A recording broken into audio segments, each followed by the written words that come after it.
San Antonio truck. On June 27, 2022, Alejandro Miguel Andino Caballero and his wife, Margie Tamara Paz Grajeda, paid smugglers for what they were promised would be a safe journey into the United States. Alejandro was 23 years old, from El Progreso, Honduras, and the couple had made the trip hoping to find work and build a better life. Before being loaded into the truck, their phones were confiscated at a Texas warehouse. They were then herded into a tractor-trailer already packed with migrants from Mexico, Guatemala, Honduras, and El Salvador. The truck made several stops to collect additional passengers. The floor had been dusted with powdered chicken seasoning in an attempt to fool detection dogs. Inside, the refrigeration unit was not working, there was no ventilation, and there was no drinking water. As outside temperatures climbed between 100 and 103 degrees Fahrenheit, conditions inside the sealed cargo hold became fatal. People screamed that they could not breathe. They pressed toward the doors. Alejandro and Margie collapsed alongside dozens of others. Driver Homero Zamorano Jr. abandoned the trailer on the 9,600 block of Quintana Road and attempted to blend in with migrants nearby. A worker at an adjacent facility heard faint cries, opened the trailer doors, and found bodies stacked inside. The worker called 911 just before 6 p.m., bringing San Antonio police and fire crews to a mass casualty scene. First responders found 48 people already dead and rushed 16 others to local hospitals. 5 more died despite intensive treatment, including Alejandro and Margie. The final death toll reached 53, ranging in age from 13 to 55. Zamorano and multiple co-conspirators were charged with alien smuggling resulting in death, facing potential life sentences. Officials called it the deadliest human smuggling incident in modern United States history. Essex freezer lorry. On October 23, 2019, 39 Vietnamese nationals were found dead inside a refrigerated lorry at Waterglade Industrial Park in Grays, Essex, England. Among them was Pham Thi Tra Mi, 26 years old, from Ha Tin province in Vietnam.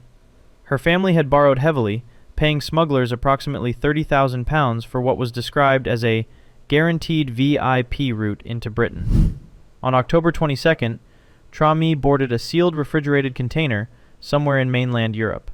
The container was loaded onto a ferry at Zeebrugge, Belgium, bound for Purfleet, Essex. There was no way to open the unit from inside. As the crossing progressed, temperatures inside the container rose toward 40 degrees Celsius, while carbon dioxide levels climbed dangerously. 39 people sat in total darkness, struggling for air. Tra Mi sent frantic text messages to her mother. She wrote that she was dying because she could not breathe. She wrote that she was sorry. Then, contact stopped. Around 12:30 a.m., the container arrived at Purfleet. Driver Maurice Robinson collected it and drove to the industrial park. At 1:40 a.m., ambulance crews and police opened the doors and found all 39 already dead. Post-mortems confirmed they died from asphyxiation and overheating. The judge described their deaths as excruciatingly painful.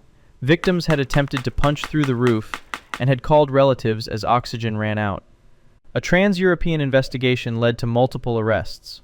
4 men were convicted of manslaughter and people smuggling, receiving sentences of up to 27 years. Initial reports wrongly identified the victims as Chinese nationals. All were later confirmed to be Vietnamese. Rio Grande drowning. On June 23, 2019, Oscar Alberto Martinez Ramirez stood on the Mexican bank of the Rio Grande near Matamoros, Tamaulipas, just across from Brownsville, Texas.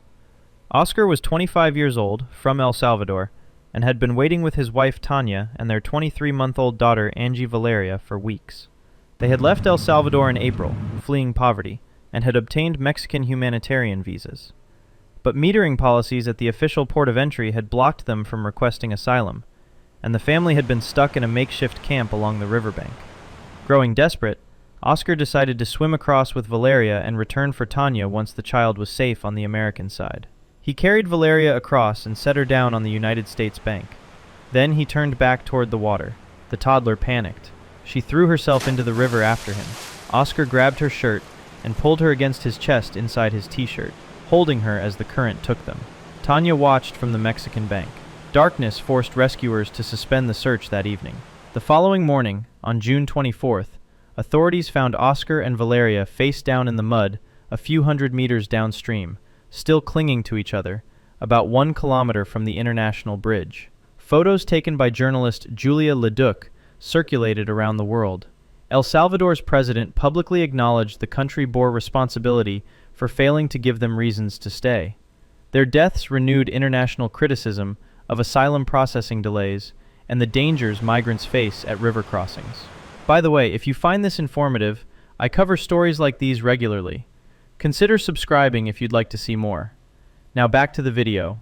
Patel family freeze. On January 19, 2022, Royal Canadian Mounted Police officers searching snow-covered farmland near Emerson, Manitoba, found the bodies of Jagdish Baldevbhai Patel, 39, his wife Vashaliben, 37, their daughter Vihangi, 11, and their 3-year-old son Dharmik.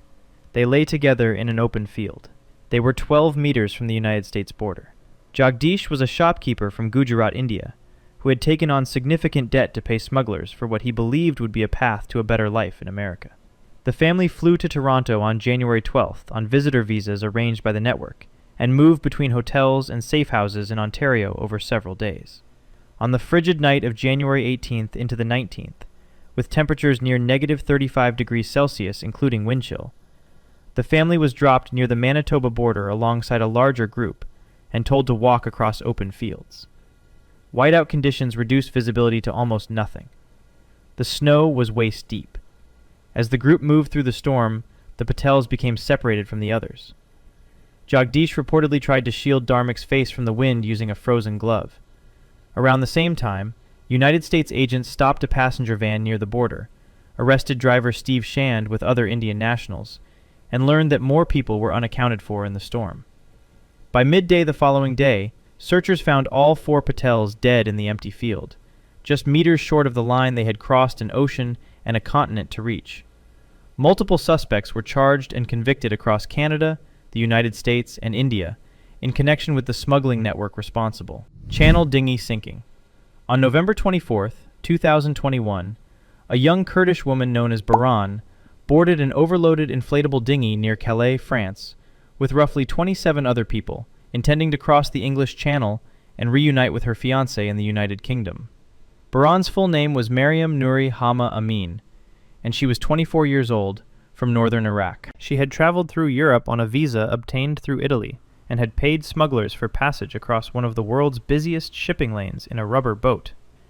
As the dinghy pushed into the cold, choppy water that evening, Baran sent cheerful voice notes and location updates to her fiancé, Kadazan, who tracked her position from England in real time. Hours into the crossing, the thin rubber hull began to deflate. Water seeped in. The outboard motor faltered. Passengers called French and British emergency services in a panic as the boat continued to sink lower in the near-freezing sea. Baran messaged that they were terrified and taking on water. In the darkness, no rescue arrived in time. The dinghy capsized. Only 2 men, one Iraqi and one Somali, were pulled from the water alive. All other passengers, including Baran, died from cold and drowning before rescuers located the wreck. Baran was identified as the first confirmed victim. Her parents held a wake in Soran, Iraqi Kurdistan, thousands of kilometers from where she died. With 27 lives lost, the sinking became the deadliest small boat channel crossing in many years, and prompted investigations into rescue response times and the expanding smuggling networks along the northern French coast. Parndorf lorry. On August 27, 2015, a highway maintenance worker mowing grass alongside the A4 Ost Autobahn near Parndorf, Burgenland, Austria, noticed a horrific smell and a reddish fluid seeping from the doors of an abandoned refrigerated lorry parked in an emergency lay-by. Police were called and opened the truck around 11 a.m. Inside, they found 71 people dead. Among them was Hassan al-Daman, 36, a Syrian teacher from Deir ez-Zor who had fled conscription and the ongoing war, planning to reach Germany and eventually bring his wife Nahed and their children to safety. Before dawn on August 26th, Hassan and 70 others, including families from Syria, Iraq, Afghanistan, and Iran, had been crammed standing room only into the small Volvo lorry. The cooling system was off. The cargo doors could not be opened from inside. As the truck headed toward Austria, the sealed compartment rapidly depleted its oxygen. Witnesses from the broader group described desperate banging from inside, and children being lifted toward the ceiling in search of air before passengers lost consciousness. Investigators determined the group likely suffocated within 1 hour of departure. The driver continued into Austria and abandoned the vehicle, which sat in summer heat for over a day before discovery. Forensic teams had to cool the lorry inside a specialized facility before recovering bodies. The truck had previously been used to haul poultry. An Austrian-Hungarian investigation resulted in life sentences for 4 principal traffickers, convicted of murder under circumstances the court described as particularly cruel. Hassan's wife Nahed learned of his death while still waiting in Damascus. Manitoba ditch. On May 26, 2017, search teams operating near Noyes, Minnesota, found the body of Mavis Korkor Otuteye in a water-filled roadside ditch less than 1 kilometer from the Manitoba-Canada border. Mavis was 57 years old, a Ghanaian grandmother who had been living in Delaware after overstaying a United States visitor visa. Her daughter had recently given birth in Toronto, and Mavis had decided to walk north across the border irregularly so she could be present for her grandchild.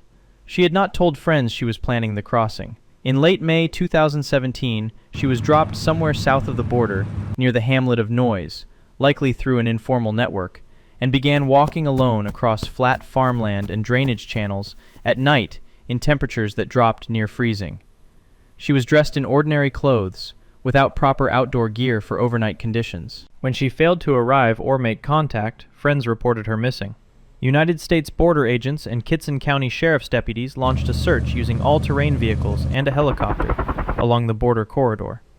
Searchers found her in a waterlogged ditch, with early findings pointing to hypothermia in combination with exposure to cold water. Her daughter traveled from Toronto to bury her in a small cemetery in Hallock, Minnesota, just short of the Canadian life Mavis had been walking toward. Her death was among the first publicly reported fatalities linked to the surge of migrants walking into Manitoba at unmarked points that season, drawing attention to the dangers of irregular crossings along the northern border. Quebec snow crossing. On the night of December 23, 2022, Fritznell Richard walked into a snow-covered field near the United States border at Saint-Bernard-de-la-Colle, Quebec. Fritznell was 44 years old, a Haitian man who had been living in Montreal and was attempting to cross irregularly into the United States to reunite with his wife, who was already stateside. At some point during the trek, he called her to say he was exhausted and that his legs and feet felt frozen. Snowfall was heavy and visibility was minimal. Fritznell became disoriented among the drainage channels and ditches running parallel to the border fence. His family reported him missing on December 26th. Canadian and United States border authorities searched the corridor but did not locate him. On January 4, 2023, his body was found in a roadside ditch containing approximately 45 centimeters of standing water near the borderline. The Quebec coroner, André H. Dandavino, concluded that severe hypothermia had likely caused Fritznell to lose consciousness, after which he drowned in the shallow water. His lungs showed signs consistent with drowning, alongside clear evidence of extreme cold exposure. The coroner noted that Fritznell had been warmly dressed but was still overwhelmed by the conditions in the distance. His case was cited in subsequent reporting as a warning about the quiet but growing number of irregular crossings attempted along Canada's northern border with the United States, far from the routes most commonly associated with migration deaths. If you found value in this, a subscription helps me continue researching these stories. Thanks for watching.